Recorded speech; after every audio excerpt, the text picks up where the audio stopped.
"Yup," said Mike, grinning and nodding his head. "We're partners." "And what is in those plaster molds?" my dad asked. "Watch," I said. "This should be a good batch." With a small hammer, I tapped at the seal that divided the cube in half. Cautiously, I pulled up the top half of the plaster mold and a lead nickel fell out. "Oh, no!" my dad exclaimed. "You're casting nickels out of lead." "That's right," Mike said. "We're doing as you told us to do. We're making money." My dad's friend turned and burst into laughter. My dad smiled and shook his head. Along with a fire and a box of spent toothpaste tubes, in front of him were two little boys covered with white dust smiling from ear to ear. He asked us to put everything down and sit with him on the front step of our house. With a smile, he gently explained what the word counterfeiting meant. Our dreams were dashed. "You mean this is illegal?" asked Mike in a quivering voice. "Let them go," my dad's friend said.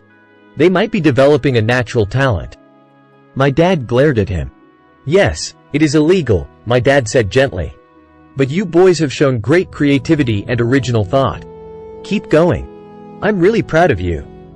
Disappointed, Mike and I sat in silence for about 20 minutes before we began cleaning up our mess. The business was over on opening day. Sweeping the powder up, I looked at Mike and said, "I guess Jimmy and his friends are right.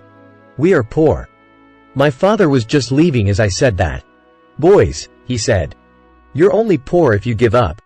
The most important thing is that you did something. Most people only talk and dream of getting rich. You've done something. I'm very proud of the two of you. I will say it again, keep going. Don't quit." Mike and I stood there in silence. They were nice words, but we still did not know what to do. "So how come you're not rich, Dad?" I asked.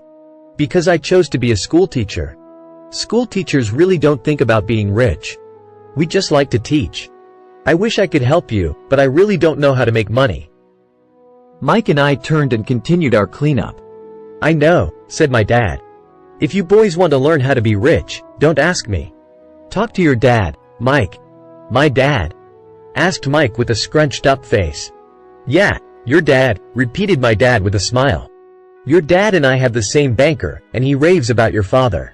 He's told me several times that your father is brilliant when it comes to making money." "My dad?"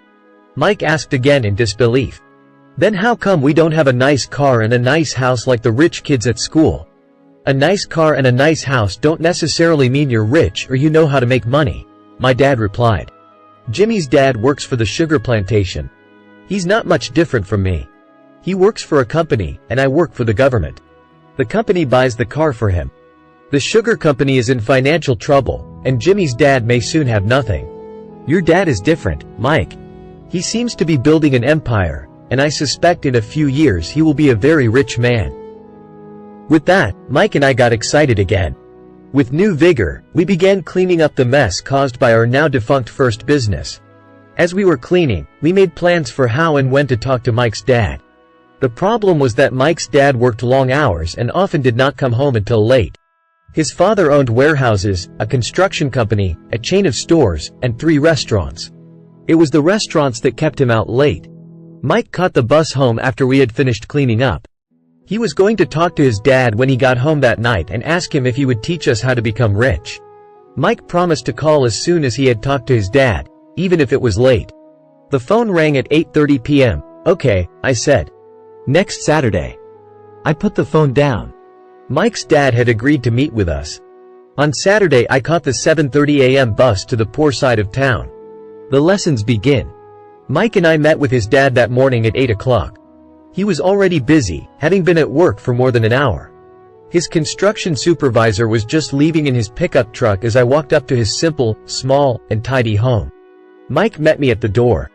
"Dad's on the phone, and he said to wait on the back porch," Mike said as he opened the door. The old wooden floor creaked as I stepped across the threshold of the aging house. There was a cheap mat just inside the door. The mat was there to hide the years of wear from countless footsteps that the floor had supported. Although clean, it needed to be replaced. I felt claustrophobic as I entered the narrow living room that was filled with old musty overstuffed furniture that today would be collector's items. Sitting on the couch were 2 women, both a little older than my mom. Across from the women sat a man in workman's clothes. He wore khaki slacks and a khaki shirt, neatly pressed but without starch, and polished work boots. He was about 10 years older than my dad. They smiled as Mike and I walked past them toward the back porch. I smiled back shyly. "Who are those people?" I asked. "Oh, they work for my dad.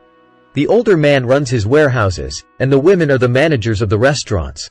And as you arrived, you saw the construction supervisor who is working on a road project about 50 miles from here. His other supervisor, who is building a track of houses, left before you got here. Does this go on all the time?"